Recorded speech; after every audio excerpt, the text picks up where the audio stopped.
नमो नारायण मित्रों, मैं राहुल ईश्वर आप सभी मित्रों का स्वागत है भाग्य मंथन में। मित्रों, आज हमारी चर्चा का विषय होने वाला है मेष राशिफल अगस्त माह 2021। इसमें हर बार की तरह हम चर्चा करेंगे सबसे पहले राशि परिवर्तन, जिसे कि ग्रह गोचर भी कहा जाता है। उसके पश्चात आपके मेष राशि वालों के जीवन के सभी क्षेत्रों पर हम चर्चा करते हुए अंत में बताएंगे आपको ज्योतिषीय उपचार। तो सबसे पहले स्क्रीन में आपको हम जो चार्ट दिखा रहे हैं वो ग्रह गोचर का है, राशि परिवर्तन का है। नवग्रहों में कौन सा ग्रह कब अपना राशि परिवर्तन करेगा, क्योंकि इसी को हम आधार बनाने वाले हैं। आपका जो फलित बनेगा इस माह का, उसको हम आधार बनाने वाले हैं ग्रह गोचर को। इसलिए हम आपको एपिसोड के शुरू में ही यह ग्रह गोचर बता देते हैं। तो देखिए, सबसे पहले सूर्य शक्ति, नेतृत्व, हमारी आत्मा का प्रतीक, इस सृष्टि का पालन पोषण करने वाला सूर्य 16 अगस्त तक तो कर्क राशि में ही विराजमान है। 17 तारीख को यहां से सूर्य गोचर करके अपनी सिंह राशि में चले जाएंगे, जो कि उनकी स्वराशि है, उनका घर है एक प्रकार से। उसके बाद मंगल का गोचर देखिए, तो अगस्त माह में मंगल ग्रह पूरे महीने आपके बैठे हुए हैं सिंह राशि में ही, जहां पर 17 तारीख को सूर्य भी आ जाएंगे। बुध ग्रह देखिए 9 अगस्त तक कर्क राशि में ही विराजमान है। 9 से 26 अगस्त तक सिंह राशि में सूर्य और मंगल के साथ आ जाएंगे। और उसके बाद 26 अगस्त से अगस्त माह के अंतिम समय तक कन्या राशि में रहने वाले हैं, जो कि बुध की स्वराशि है। बृहस्पति कुंभ राशि में वक्री अवस्था में पूरे मंथ में यहां विराजमान रहेंगे। शुक्र 10 अगस्त तक सिंह राशि में रहेंगे और 11 अगस्त को सिंह से कन्या राशि में गोचर कर जाएंगे। आपकी जानकारी के लिए बता दूं, शुक्र जब कन्या राशि में जाते हैं तो वहां पर वह नीच स्थिति में कहलाते हैं, अर्थात शक्तिहीन हो जाते हैं एक प्रकार से। शनि मकर राशि में विराजमान रहेंगे पूरे माह। राहु वृषभ राशि में विराजमान रहेंगे। केतु ग्रह वृश्चिक राशि पे विराजमान रहेंगे। इन्हीं नवग्रह गोचर को आधार बनाकर हमने आपका राशिफल तैयार करा है। अब यहां हम इसे हटा देते हैं और देखते हैं कि कैसी जन्म कुंडली जो है, चंद्र कुंडली बनेगी मेष राशि की अगस्त के माह में। आप स्क्रीन पे देख रहे हैं अगस्त की कुंडली।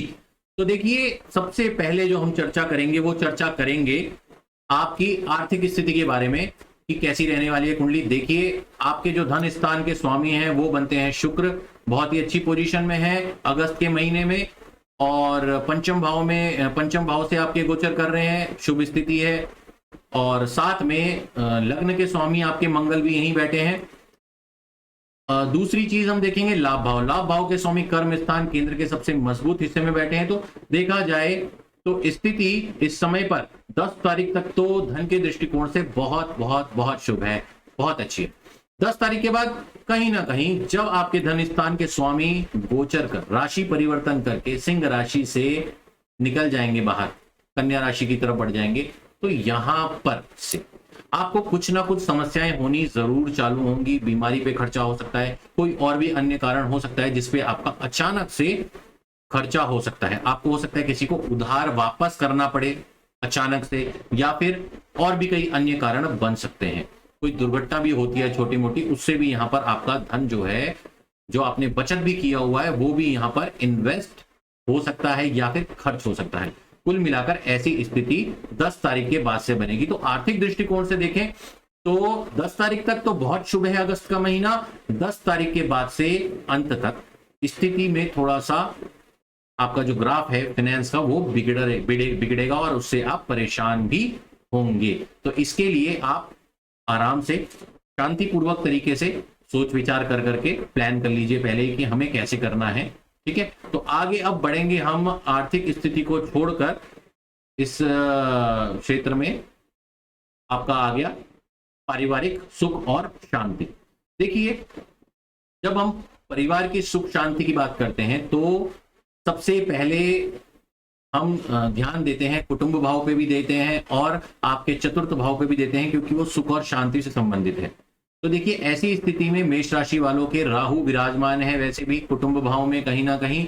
और दूसरा 8 तारीख तक बुध विद्यमान है सुख शांति के भाव में। सुख जहां से देखा जाता है, शारीरिक सुख, आपके जीवन में जो भी वस्तुएं हैं सुख भोग वाली, उनकी स्थिति देखी जाती है। और सूर्य विद्यमान है, तो कुछ छुटपुट समस्याएं तो यहाँ पर मेरे को बनती दिख रही हैं। अन्य ग्रह जो है उनका गोचर भी कुछ इस प्रकार से हो रहा है कि अगस्त के महीने में कोई स्थिति परिवार की ओर से, जो आपका कुटुंब है वहां कोई ना कोई छुटपुट घटना ऐसी घट सकती है, कोई ऐसी चीज हो सकती है जिससे कि आपकी मानसिक शांति भंग हो सकती है और आप प्रभावित भी हो सकते हैं। और इसका एक सबसे बड़ा कारण तो यहाँ पर यह है क्योंकि राहु विद्यमान है आपके कुटुंब भाव में, तो यहाँ पर इसका प्रभाव तो पड़ेगा। हालांकि अगस्त माह में 10 तारीख तक तो स्थिति आपकी वैसे भी कंट्रोल रहेगी, जो नियम लागू होगा धन के लिए वहीं पर यहाँ पर आपके कुटुंब और पारिवारिक चीजों को देखने के लिए भी होगा कि 10 तारीख तक तो स्थितियां ठीक ठाक रहने वाली हैं, कहीं ना कहीं कोई चीज होनी है। 10 तारीख के बाद कोई ऐसी स्थिति बन सकती है जिससे परिवार में कोई ना कोई विवाद, कोई ना कोई समस्या, किसी के बीमार होने की सूचना या कोई छोटी मोटी दुर्घटना घटने के कारण थोड़ी सी बेचैनी, थोड़ी सी असंतुष्टि परिवार के जो आपके सदस्य हैं उनके बीच में हो सकती है। वैसे भी इस समय पर इस माह में क्या है कि मंगल, शुक्र, सूर्य और बुध पंचम भाव से निकलेंगे। 4 चतुर्ग्रही योग बन रहा है, बृहस्पति भी देख रहे हैं सप्तम दृष्टि से, तो थोड़ा बहुत उछल कूद होती हुई मुझे दिख रही है। ठीक है, तो थोड़ा सा आपको यहाँ पर सावधान रहने की जरूरत है। और एक बहुत जरूरी चीज आपको बताऊंगा कि अगर संपत्ति से रिलेटेड कोई लेन देन करने की सोच रहे हैं इस महीने, तो मैं आपको यहाँ पर यह एडवाइस दूंगा कि इस महीने रुक जाएं, और भी सही समय नहीं है मेरे अनुसार, अभी आपको थोड़ा रुकना चाहिए, क्योंकि यहाँ पर राहु आपका कुटुंब भाव में बैठा हुआ है, तो संपत्ति वगैरह के लेन देन में कहीं ना कहीं ऊपर नीचे हो जाती है, धोखा होने के योग बनते।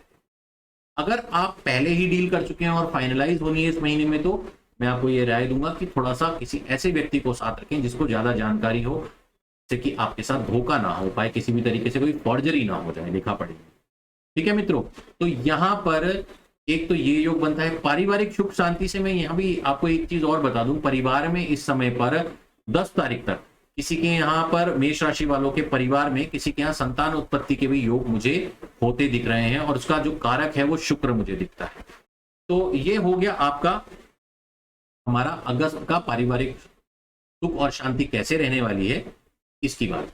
अब हम चर्चा करेंगे अगस्त महीने में व्यापारियों की क्या स्थिति होने वाली है, व्यवसाय की क्या स्थिति रहेगी। देखिए, दशम भाव से हम देखते हैं, चंद्र कुंडली के दशम भाव से हम स्थिति को देखते हैं कि व्यवसाय और व्यापार कैसा रहेगा, और डे टू डे के जो हमारे ट्रांजैक्शंस होने हैं वो कहीं ना कहीं हम 7th हाउस से भी देखते हैं, कुछ चीजें हम 5th और 11th से भी देखते हैं, क्योंकि लास्ट जो एक टोटल में जो रिजल्ट निकल के आता है वो 11th से देखते हैं हम। तो कभी भी कोई चीज एक ही भाव से नहीं देखी जाती, सब देखना पड़ता है 3-4 भाव में। तो यहां पर आप स्थिति अगर देखेंगे तो शनि बैठे हुए हैं अपनी स्वराशि में, और एकादश भाव में बैठे हैं बृहस्पति।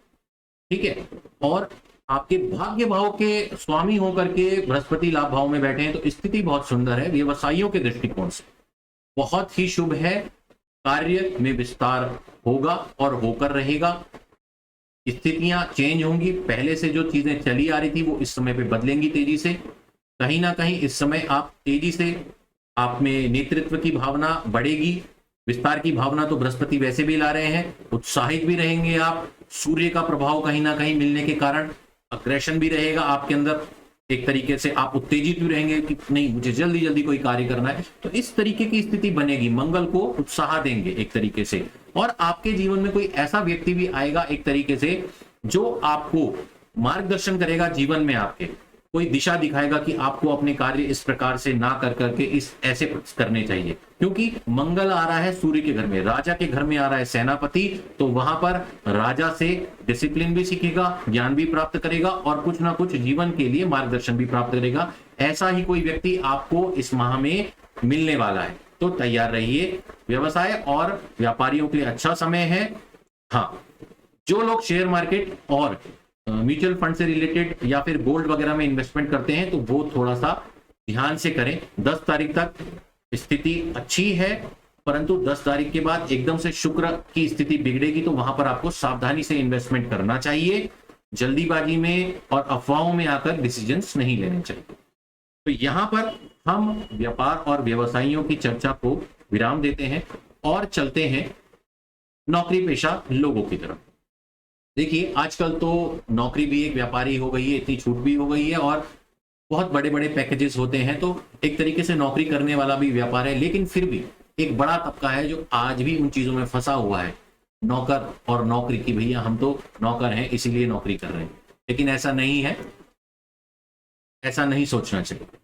चलिए देखते हैं नौकरी के क्षेत्र से। नौकरी भी देखी जाती है जो कि आपके दशम भाव से देखी जाती है, दशम भाव और कहीं ना कहीं डे टू डे के काम से, जो कि सप्तम होता है, सप्तम भाव होता है। तो यहाँ पर शनि विराजमान है कहीं ना कहीं अपने भाव में, केंद्र के सबसे मजबूत हिस्से में शनि बैठे हुए हैं। प्रभाव अच्छा बन रहा है, 10 तारीख तक काफी कुछ पॉजिटिव होता मुझे दिख रहा है। 10 तारीख के बाद भी कुछ चीजें बदलेंगी आपकी, और ये लगा लीजिए 26 तारीख के बाद 10 तारीख तक अच्छा है, और फिर 26 तारीख के बाद कुछ मूवमेंट्स आपके लिए मुझे पॉजिटिव्स होती दिखती हैं लास्ट के महीने के 4-5 दिनों में। और उसके बीच में थोड़ी बहुत उठापटक होने के चांसेस बन सकते हैं, कुछ परेशान भी हो सकते हैं महीने के मतलब यही मान लीजिए कि 20 तारीख के बाद से कुछ 4-5 दिन आप परेशान भी हो सकते हैं। तो लेकिन कहते हैं ना कि अंत भला तो सब भला, तो वैसे ही मैं कहूंगा कि महीना शुरू अच्छा हो रहा है तो खत्म भी अच्छा हो रहा है। तो कुल मिला के नौकरी वालों को ज्यादा इसमें सोच विचार करने की जरूरत नहीं है। यदि आप जॉब चेंज करने की सोच रहे हैं तो 10 तारीख तक अच्छी अपॉर्चुनिटी है, अप्लाई करना है तो कर सकते हैं। उसके बाद अगर अप्लाई ना करें तो ज्यादा बेटर है, उसके बाद फिर आप रुक जाइएगा इस महीने में तो ज्यादा बेटर है। जो लोग खाली हैं वो कभी भी अप्लाई करें, कोई दिक्कत नहीं है, ठीक है। तो ये स्थिति बन रही है नौकरी वालों की। अब हम यहां से चलते हैं, नौकरी के क्षेत्र को छोड़ देते हैं और चलते हैं जीवन साथी। देखिए जिन लोगों का विवाह हो चुका है उनके लिए देखेंगे हम, सप्तम भाव उसके लिए जिम्मेदार होता है। और आपकी जन्म कुंडली में शुक्र ग्रह जो है, तुला राशि है क्योंकि आपके सप्तम भाव की स्वामिनी राशि, उनके स्वामी है शुक्र, जो कि विराजमान है 10 तारीख तक आपकी पंचम भाव में, त्रिकोण भाव में। शुभ भाव है, चंद्र कुंडली में प्रथम भाव से पंचम भाव में गोचर करता है शुक्र, तो शुभ होता है। लेकिन उसके बाद 10 तारीख के बाद से शुक्र अपनी नीच राशि में भी जाएंगे। तो यहां पर जीवन साथी के स्वास्थ्य का आपको बहुत ज्यादा ध्यान रखने की जरूरत है। यहां पर से थोड़ा सा जीवन साथी के व्यवहार में आपको फर्क दिख सकता है और उससे आप परेशान भी हो सकते हैं। तो ये प्रभाव इस समय पर जरूर बनेगा। पेट संबंधी रोग ज्यादा परेशान कर सकते हैं इस समय पर आपके जीवन साथी को, ठीक है। जो मेष राशि वाले पहले से ही कहीं ना कहीं किडनी या पेट संबंधी रोगों से भी परेशान है, वो भी इस समय पर इस गोचर से परेशान होंगे, ठीक है। तो यह देखा जाए तो जीवन साथी को थोड़ा सा समय दें, आप उनको समझें। आप उनका स्वास्थ्य अगर खराब है तो डॉक्टरी जांच वगैरह करवाएं, ढील ना दें, अच्छे से उनका ध्यान रखें, उनको समय दें। और उनकी मन की बात अगर कहीं पर कुछ वैचारिक मतभेद की स्थिति बनती है तो उनको समय देकर उनसे बात करें, तो यह स्थिति बनेगी। ये शुक्र के नीच राशि में जाने के कारण होगा, ये प्रभाव बना रहा है नेगेटिव यहाँ पर। तो चलिए यहाँ पर अब हम जीवन साथी के क्षेत्र से आगे बढ़ करके चलते हैं प्रेम संबंध। तो देखिए प्रेम संबंध देखा जाता है चंद्र कुंडली के, जब हम गोचर स्थिति को देखते हुए पंचम भाव से देखते हैं तो पंचम भाव में मंगल भी आएंगे इस महीने, शुक्र भी रहेंगे 10 तारीख तक, सूर्य तो विराजमान ही हो जाएंगे 17 तारीख को आएंगे तो, और बुध भी चले जाएंगे यहाँ से 26 तारीख को कुल मिला के।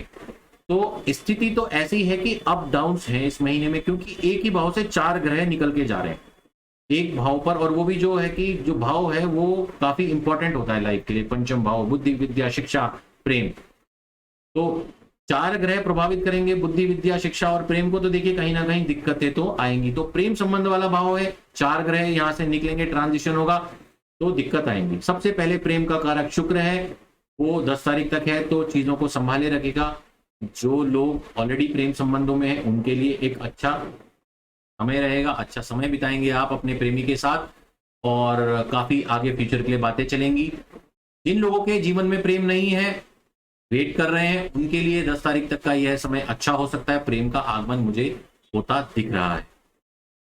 जिनके प्रेम संबंध ऑलरेडी चल रहे हैं उनके लिए स्थिति 10 तारीख के बाद अचानक से चेंज होगी, क्योंकि सूर्य भी तेज वाले, मतलब एक तरीके से गर्म ग्रह हैं, मंगल भी यहाँ पर जो है कि पूरे महीने बैठने वाले हैं, गर्म ग्रह हैं। तो ऐसी स्थिति में प्रेम भाव को वो थोड़ा सा प्रभावित करेंगे। और फिर प्रेम के कारक ग्रह हैं जो शुक्र, वो भी चले जाएंगे कष्ट भाव में, खराब स्थिति में, अपनी नीच राशि में। तो यहाँ पर जो प्रेम संबंधों में उनके लिए थोड़ा सा सावधान रहने वाला समय है। अगर इस समय पर आप थोड़े से नेगेटिव हो जाते हैं तो वाणी का प्रयोग बहुत सोच समझ के करिए, जल्दीबाजी में कोई डिसीजन ना लीजिए, क्योंकि यह बहुत ज़्यादा लंबे समय के लिए नहीं है गोचर, निकल जाएगा जल्दी। तो मतलब आपको 20-25 दिन का ही वेट करना है, निकल जाएगा गोचर, तो चीज़ें संतुलित हो जाएंगी, तो चीज़ें बिगड़ेंगी नहीं। अगर आपको कुछ गलत लगता है तो उसको निकल जाने दें, थोड़ा सा समय देना चाहिए कभी कभार चीज़ों को, तो उसी टाइम पे सॉल्व करने नहीं जाना चाहिए। तो चलिए यहाँ पर हम अब प्रेम संबंधों का जो प्रभाव है उसको छोड़ करके अब जाते हैं शिक्षा। शिक्षा का क्षेत्र कहीं ना कहीं प्रभावित है। मैंने पिछले एपिसोड्स में भी बोला था, अभी भी बोल रहा हूं, प्रभावित हो रही है। और अभी भी दोबारा से कोविड की स्थिति बढ़ रही है, तो हो सकता है स्कूल अभी और ना खुले, और ये स्थिति अभी ईश्वर तानी कब तक ऐसी स्थिति बनाए रखेंगे, कब तक मनुष्य को दंड देंगे।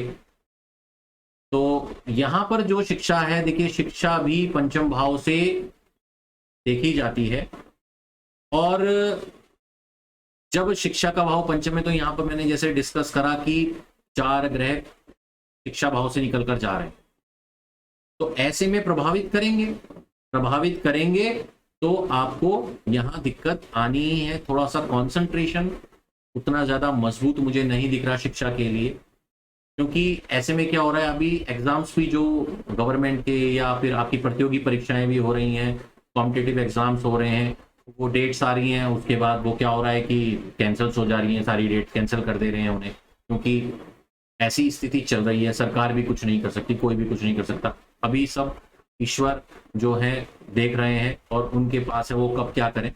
तो ऐसे में मैं यही करूंगा इस समय पर कि सभी लोग प्रार्थना करें। सावन का महीना है, सावन के महीने में भगवान शिव से प्रार्थना करें कि यह जो बीमारी है इसको जल्दी से जल्दी शांत करें और दोबारा से जीवन का संचार करें, सब कुछ ठीक, जो अस्त व्यस्त हो गया है वो ठीक हो। तो शिक्षा भी यहाँ पर इस महीने प्रभावित रहेगी और अभी कुछ समय तक प्रभावित रहेगी। तो ऐसे में क्या है, थोड़ा सा आप बच्चों को समय दीजिए, आपको समय निकालना पड़ेगा, तो उसको सेटल डाउन करने की कोशिश करिए। जो पीछे डैमेजेस हुए हैं शिक्षा के क्षेत्र में, बच्चों का जो समय खराब गया है, उनकी शिक्षा खराब हुई।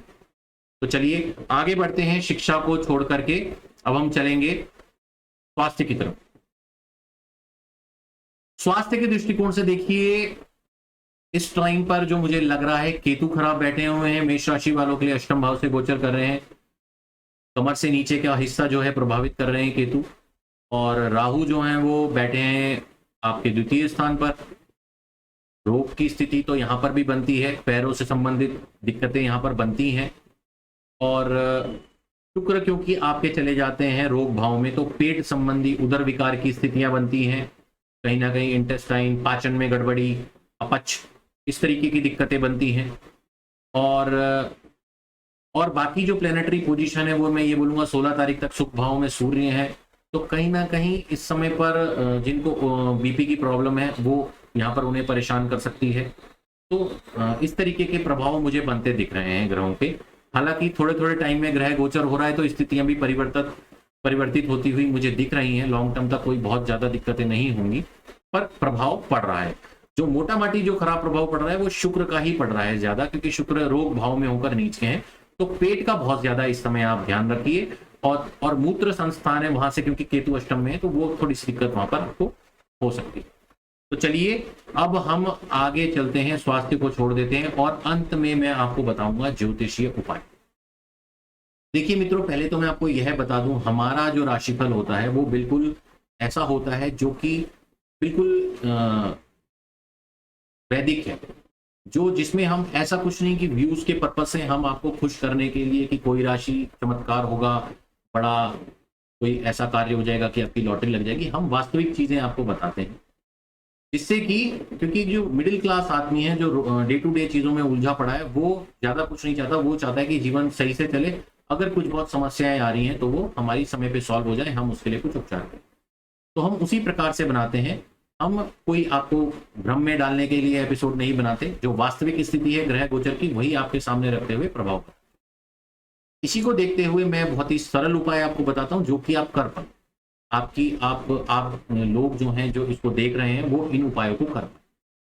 तो सबसे ज्यादा प्रभावित जो इस समय पे हो रहा है, शुक्र हो रहा है, उसके लिए मैं आपको यह बोलूंगा कि आप, यह सावन का महीना चल रहा है, पूरे के पूरे सावन के महीने में या फिर केवल सोमवार के दिन आप श्वेत रंग के पुष्प शिवलिंग पर चढ़ाएं और साथ में दूध में, कच्चे दूध में जल और काले तिल मिलाकर शिवलिंग का अभिषेक करें। तो यह बहुत ही अच्छा उपाय हो जाएगा। इससे जो शुक्र जा रहे हैं अपनी नीच राशि में, उनका उपचार हो जाएगा। द्वितीय स्थान पर जो राहु बैठे हैं उनका भी उपचार हो जाएगा। मेजर यही इस टाइम पर थोड़ा सा ऐसी पोजीशन में बैठे हैं जो आपको ग्रह प्रभावित कर सकते हैं। तो यह दो उपचार कर लीजिए, यह बहुत है आपके लिए, यह सही रहेगा। तो चलिए इसी के साथ मैं आपसे आज्ञा चाहूंगा। आप सभी का जीवन शुभ व मंगलमय हो। ईश्वरीय विधान सदैव आपका मंगल चाहता है। सावन के महीने की आप सभी को बहुत बहुत शुभकामनाएं। आज्ञा चाहता हूं। नमो नारायण।